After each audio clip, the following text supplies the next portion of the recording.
Hello guys, welcome to my YouTube channel YK movies. आज हम बात करने जा रहे हैं FIR मूवी के बारे में। I need your support guys, please subscribe to my channel and press the bell icon. इस मूवी की IMDb रेटिंग है 7। मूवी स्टार्ट होती है हमारे हीरो विष्णु विशाल को दिखाते हुए, जिसका इस मूवी में नाम होता है इरफान अहमद, और जो कि एक केमिकल इंजीनियर होता है। विष्णु विशाल को हमने एक पहले मूवी में भी देखा था जिसका नाम था मैं हूँ दंडाधिकारी, और उनका काम उस मूवी में काफी बढ़िया था। फिर हम इरफान को देखते हैं जो अपनी मदर के लिए खाना लेकर जाता है पुलिस स्टेशन में, क्योंकि उसकी मदर वहाँ पर SI होती है। और वहाँ पर हम एक लड़की को भी देखते हैं जिसका नाम होता है प्रार्थना, और जो कि एक वकील होती है।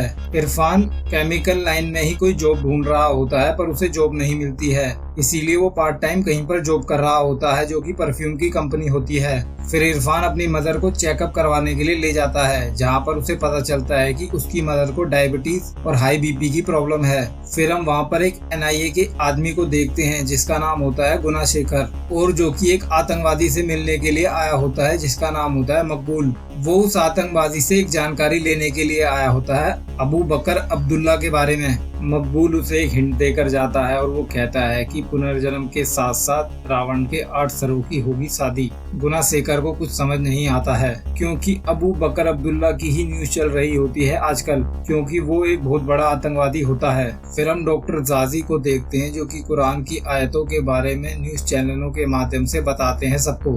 फिर हम अजय को देखते हैं जो कि NIA का सीनियर होता है, और वो ही इस केस को हैंडल कर रहा होता है। गुना शेखर जब वहाँ पर चाय पी रहा होता है तो उसे एक हिंट मिलता है जिससे उसे पता चलता है कि श्रीलंका है जहाँ पर ये सब कुछ होने वाला है। फिर हम इरफान को देखते हैं जो कि इंटरव्यू देने के लिए आया होता है वहाँ पे, और थोड़ी देर के बाद हम अबू बकर अब्दुल्ला को देखते हैं जो कि लोगों को धमका रहा होता है। फिर वो उस परफ्यूम का मालिक कहता है कि तुम परमानेंट यहीं पर काम क्यों नहीं कर लेते हो। फिर उस कंपनी के ओनर का बेटा वहाँ पर आता है जिसका नाम होता है कार्तिक, और वो कहता है कि हमें परफ्यूम का बहुत बड़ा ऑर्डर मिला है। फिर गुना शेखर अपने सीनियर से मिलने के लिए वहाँ पर पहुँच जाता है। उसका सीनियर एक मीटिंग में बैठा होता है। फिर वो अपने सीनियर को बताता है और उसके सीनियर को लगता है कि इसकी बात में कुछ दम है, तो वो उसे फिर उस मीटिंग में ले जाता है जहाँ पर अजय उससे पूछता है कि तुमने क्या पता किया है इस बारे में। अजय जो होता है वो एक नेशनल सिक्योरिटी एडवाइजर होता है प्राइम मिनिस्टर का। फिर गुना शेखर उन्हें बताता है कि पुनर्जन्म के साथ रावण के 8 सिरों की होगी शादी, और वो बताता है कि श्रीलंका की जो राजधानी है कोलंबो, वहाँ पर 8 जगहों पर बम ब्लास्ट हो सकते हैं। फिर अजय कहता है कि श्रीलंका को ये रिपोर्ट भेज दो। फिर इरफान जैसे ही अपने घर पर पहुँचता है तो उसकी फ्रेंड प्रार्थना वहीं पर होती है। थोड़ी देर के बाद इरफान के दोस्तों का कॉल आ जाता है और वो उसे कहते हैं कि तुम हमारे साथ बेंगलुरु चलो घूमने के लिए, पर वो मना करता है। पर उसकी मदर कहती है कि तुम घूम आओ, और वो अपने दोस्तों के साथ जाने के लिए तैयार हो जाता है। फिर हम अनीसा कुरैशी को देखते हैं जो कि NIA में काम करती है। अनीसा को उस केस के सिलसिले में यूट्यूब पर वीडियो मिलती है जो कि एक आदमी उसी तरह की बातें कर रहा होता है, तो वे लोग उसे जाकर पकड़ लेते हैं। फिर गुना शेखर उससे सवाल जवाब करने लग जाता है और वो कहता है कि उसने ये काम डार्क वेब पर किया था और उन लोगों ने उसे काफी अच्छे पैसे भी दिए थे इस काम के लिए। NIA का वो आदमी कहता है कि कुमारन को हम फिर से इस काम में लगा देते हैं और वो फिर से उन नेटवर्क को हैक करेगा और हमें सारी जानकारी देगा। थोड़ी देर के बाद न्यूज फ्लैश होती है जिसमें हमें पता चलता है कि श्रीलंका के 8 जगहों पर हमला किया गया था। श्रीलंका के 8 जगहों पर बम ब्लास्ट हुआ है। अजय को लग रहा होता है कि ये सचमुच होने वाला है, इसीलिए वो इंडिया में सिक्योरिटी टाइट कर देता है। फिर हम डॉक्टर जाजी के बेटे को देखते हैं। अजय और उसकी टीम को लग रहा होता है डॉक्टर जाजी ये सब कुछ करवा रहा होता है, पर वे लोग कहते हैं कि हम जाजी पर ऐसे ही हाथ नहीं डाल सकते हैं क्योंकि वो काफी बड़ा आदमी है और उसकी काफी पहचान भी है। पर वे लोग उसके ऊपर सर्विलांस लगा देते हैं और उसके ऊपर 24 घंटे निगरानी रहती है। फिर इरफान और कार्तिक डॉक्टर जाजी से मिलने जा रहे होते हैं उस प्रोजेक्ट के सिलसिले में, क्योंकि डॉक्टर जाजी ही उन्हें फंडिंग देगा। फिर इरफान अपनी लव स्टोरी के बारे में बताने लग जाता है प्रार्थना को, कैसे वो उस लड़की से प्यार करता था।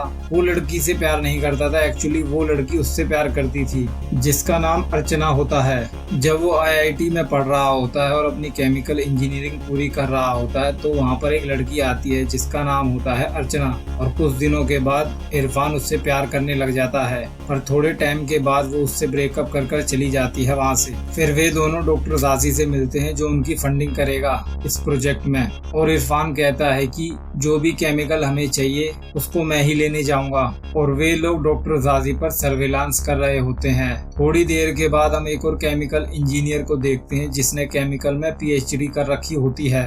फिर उन लोगों को इरफान पर शक होता है और वो उसके पीछे लग जाते हैं और बाकी टीम डॉक्टर जाजी और बाकी लोगों पर सर्वेलांस लगा देती है। गुना शेखर इरफान के पीछे लग जाता है और वो देखता है कि ये क्या करने वाला है आगे, क्योंकि गुना शेखर को लग रहा होता है कि इरफान भी इन सब कामों में मिला हुआ है। गुना शेखर की कलीग कहती है वो एक गोल्ड मेडलिस्ट है IIT का, उसने केमिकल इंजीनियर में गोल्ड मेडल हासिल किया है। जब गुना शेखर उसका पीछा कर रहा होता है और वो 4 मीनार तक पहुंच जाता है, तब वहां पर इरफान गुम हो जाता है उस भीड़ में और गुना शेखर उसे ढूंढ नहीं पाता है वहां पर। जब इरफान अपने घर वापस आ रहा होता है फ्लाइट लेके, तभी उसका फोन चोरी हो जाता है और वो वहां के सिक्योरिटी गार्ड को कहता है, तो वो कहते हैं थोड़ा वेट करो। फिर वो सिक्योरिटी गार्ड कहते हैं कि आप अपनी जाकर कंप्लेंट लिखाओ कि आपका फोन गुम हो गया है। जब वो अपनी कंप्लेंट लिखवाने जाता है तो वो ऑफिसर बिजी होता है, इसी वजह से वो अपनी कंप्लेंट नहीं लिखवाता है और वहां से निकल जाता है, क्योंकि उसे डिले हो रहा होता है, क्योंकि उसकी फ्लाइट निकलने वाली होती है और वो काफी जल्दी में होता है। जब वो अपनी फ्लाइट पकड़ने वाला होता है तो वो ऑफिसर उसे रोक लेते हैं और उसे मना करते हैं और वो कहते हैं कि फ्लाइट निकलने वाली है, तुम अब नहीं जा सकते हो।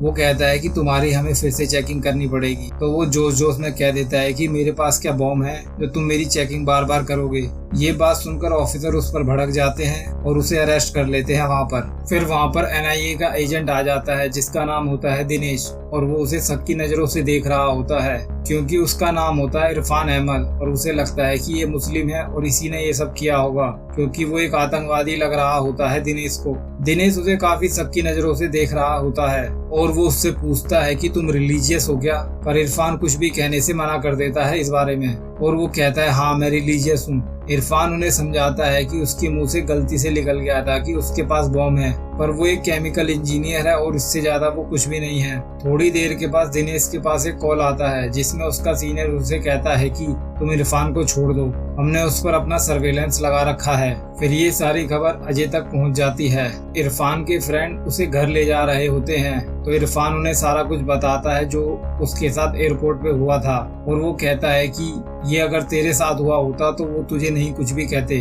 अजय को लग रहा होता है यही अबू बकर अब्दुल्ला है और वो उसके पीछे अपनी सारी टीम लगा देता है और वो पुलिस वाला इरफान का पीछा कर रहा होता है। थोड़ी देर के बाद एयरपोर्ट पर बम ब्लास्ट भी होता है जो कि इरफान के फोन से ही किया गया होता है। तो अब उन सब लोगों को लग रहा होता है जो कुछ भी हो रहा है वो इरफान ही कर रहा है और उन्हें अब लग रहा होता है यही अबू बकर अब्दुल्ला है। फिर सारी टीम इरफान के घर पर पहुंच जाती है छानबीन करने के लिए, जहां पर अनीशा को उसके लैपटॉप में एक वीडियो मिलती है जो कि डॉक्टर जाजी की होती है और इसी बिना पर वे लोग उसे गिरफ्तार कर लेते हैं वहां पर। फिर उनकी सारी टीम आ जाती है और वे लोग उसे वहां से गिरफ्तार करके ले जाते हैं अपने साथ। और अजय पब्लिकली ये बता देता है कि इरफान अहमदी अबू बकर अब्दुल्ला है और वे लोग उससे फिर पूछताछ करने लग जाते हैं अपने तरीके से। अनीसा उससे कहती है कि ये तुम्हारे ही मोबाइल का IMEI नंबर है जिससे कि वहां पर ब्लास्ट हुआ है, पर वो कहता है कि मुझे इस बारे में कुछ भी पता नहीं है। फिर हम उस आदमी को देखते हैं जिसने केमिकल इंजीनियरिंग में PhD कर रखी होती है और जो डॉक्टर जाजी के लिए काम करता है।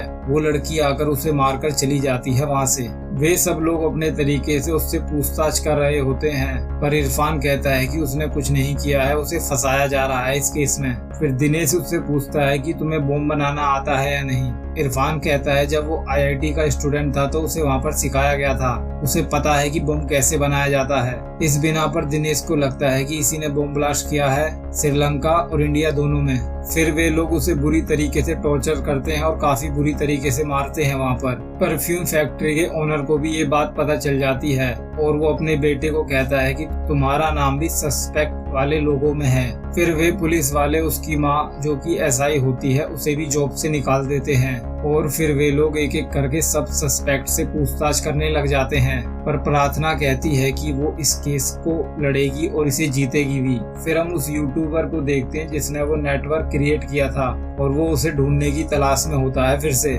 फिर वे लोग डॉक्टर जाजी का फोन टैप कर लेते हैं और उसकी आवाज सुन रहे होते हैं वहाँ पर उन्हें कुछ खास नहीं मिलता है। फिर डॉक्टर जाजी के बेटे के पास एक कॉल आता है जो वो पुलिस वाले ट्रेस नहीं कर पाते हैं और उन्हें पता चलता है ये कोई अननोन नंबर है जो कि ट्रेस नहीं हो रहा है। फिर इरफान की मदर अपने बेटे से मिलने के लिए आती है वहाँ पर अनीशा मना कर देती है और वो कहती है कि आतंकवादी के लिए कोई सहूलियत नहीं है। इरफान की मदर की तबीयत काफी खराब होती है और वो एक सरकारी अस्पताल में पड़ी होती है। इरफान के पास ज्यादा समय नहीं होता है कि वो अपनी माँ को बचाए या अपने आप को, तो वो इल्जाम वो अपने सर पर ले लेता है कि वो आतंकवादी है और वो ही अबू बकर अब्दुल्ला है। फिर अजय अपने जूनियर को इंस्ट्रक्शन देता है कि तुम इस तरीके से इरफान को वहां से ले जाओ टाइट सिक्योरिटी के साथ, और वे लोग उसे ले जाते हैं अपने साथ। जब वे लोग उसे ले जा रहे होते हैं तो इरफान उन लोगों पर हमला कर देता है और वहां से भाग जाता है। फिर उन लोगों को ये पता चलता है कि इरफान वहां से भाग गया है, पर वो पुलिस वाले कहते हैं कि आज रात को ही हमें उसे पकड़ना होगा। गुना, शेखर और अनीशा को लगता है कि इरफान अपनी माँ से मिलने के लिए जरूर आएगा, और थोड़ी देर के बाद हम देखते हैं इरफान वहाँ पर आ भी जाता है और वो प्रार्थना को एक रूम में ले जाकर सब कुछ बताता है और वो प्रार्थना को एक मोबाइल दे देता है जिससे कि वो अपनी माँ से बात कर सके फोन पे। थोड़ी देर के बाद इरफान अपनी माँ को कॉल करता है। उसकी माँ उसे कहती है कि उस पर उसे पूरा यकीन है कि वो आतंकवादी नहीं है। ये बात बोलकर इरफान की माँ मर जाती है। इरफान जब अपनी माँ से मिलने के लिए वहाँ पर आता है तो वो पुलिस वाले उस पर हमला कर देते हैं और वो उसे पकड़कर ले जाने ही वाले होते हैं, पर इरफान उन्हें मारकर वहाँ से भाग जाता है। इरफान उन लोगों से भागता भागता काफी आगे निकल जाता है और वो एक चर्च के पास जाकर बैठ जाता है। प्रार्थना कहती है अगर तुम्हारे पास अर्चना का नंबर हो तो वो इस केस में मदद कर सकती है कुछ, पर इरफान का फ्रेंड कहता है कि हमारे पास अर्चना का नंबर नहीं है। और थोड़ी देर के बाद हम डॉक्टर जाजी के बेटे को देखते हैं जो कि इरफान के ऊपर गन तान देता है, पर इरफान दोबारा उसके ऊपर गन तान देता है और डॉक्टर जाजी का बेटा कहता है कि वो उसकी मदद करने के लिए आया है और वो इरफान को अपने साथ ले जाता है। गुना, शेखर और अनीशा इरफान को ढूंढ रहे होते हैं। फिर डॉक्टर जाजी का बेटा उसे अपनी केमिकल फैक्ट्री में ले आता है जहां पर वो उसे बताता है कि वो सीरम गैस इरफान तुम हमारे लिए बनाओगे अब, क्योंकि जो उनका पीएचडी केमिकल वाला इंजीनियर था वो मर गया होता है। फिर उस यूट्यूबर को कुछ पता चलता है उन आतंकवादियों की एक्टिविटी के बारे में और वो गुना शेखर को जाकर बता देता है और वो उस लोकेशन के बारे में भी बता देता है जहाँ से कॉल आया हुआ होता है। फिर गुना शेखर को भी उस सीरम गैस के बारे में पता चल जाता है और गुना शेखर को लगता है कि अब की बार कोई बॉम्ब ब्लास्ट नहीं होने वाला है, अब की बार सीरम गैस से हमला होने वाला है जो कि काफी भयानक होगा। फिर अनीशा उस प्लान को समझ जाती है और वो उस केमिकल फैक्ट्री में जाकर पहुंच जाती है। फिर तभी हम डॉक्टर जाजी को देखते हैं और वहाँ पर इरफान को देखकर डॉक्टर जाजी उस पर भड़क जाता है और वो पुलिस वालों को कॉल करता है। तभी डॉक्टर जाजी का बेटा उस पर हमला करके उसे बेहोश कर देता है। फिर हम इरफान को देखते हैं जो उस केमिकल सीरम को बनाने में लग जाता है और थोड़ी देर के बाद वो उस केमिकल को बना देता है। अजय को भी इस बारे में पता चल जाता है और वो कहता है कि उस फैक्ट्री को हमें उस मिसाइल से उड़ा देना चाहिए। फिर प्रार्थना आईआईटी में जाकर भी पता करती है पर उन्हें पता चलता है कि अर्चना नाम की कोई लड़की ही नहीं है।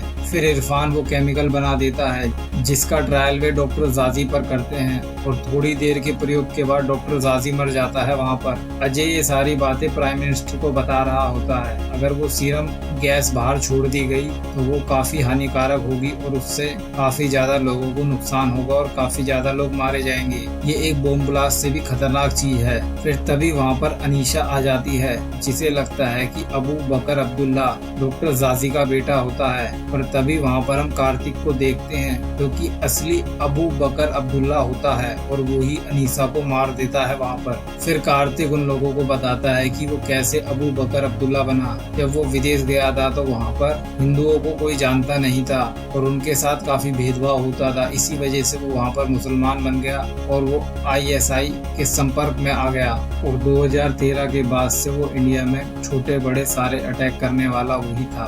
जितना भी केमिकल उसने मंगवाया था वो इसी काम के लिए मंगवाया था। फिर प्राइम मिनिस्टर अजय से पूछते हैं कि तुम्हारे पास कोई प्लान बी भी है क्या। अजय अजय कहता है अब की बार नहीं। इरफान को सब कुछ पता लगने के बाद वो अबू बकर अब्दुल्ला के आदमियों को काफी मारने लग जाता है और अबू बकर अब्दुल्ला को भी पता चल जाता है कि इरफान कोई केमिकल इंजीनियर नहीं है, वो एक ऑफिसर है। और फिर वहाँ पर पुलिस वाले और NIA के लोग आ जाते हैं। फिर अबू बकर अब्दुल्ला अपने साथी को बताता है कि वो एक ऑफिसर है। फिर वहाँ पर हम अर्चना को भी देखते हैं जो कि एक ऑफिसर होती है।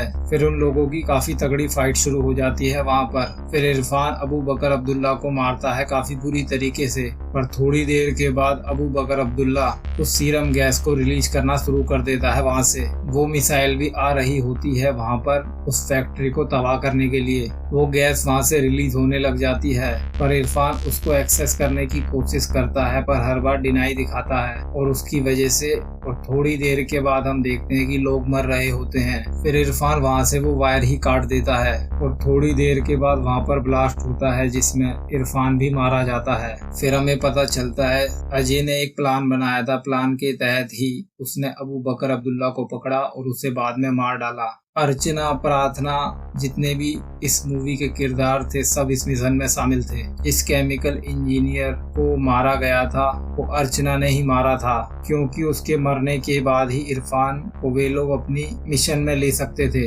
ये सारा प्लान अजय का था जिसे एग्जीक्यूट इरफान ने काफी अच्छे तरीके से किया और इसी तरह इस मूवी का एंड भी हो जाता है। Please subscribe to my channel and press the bell icon. Thank you guys for watching my video.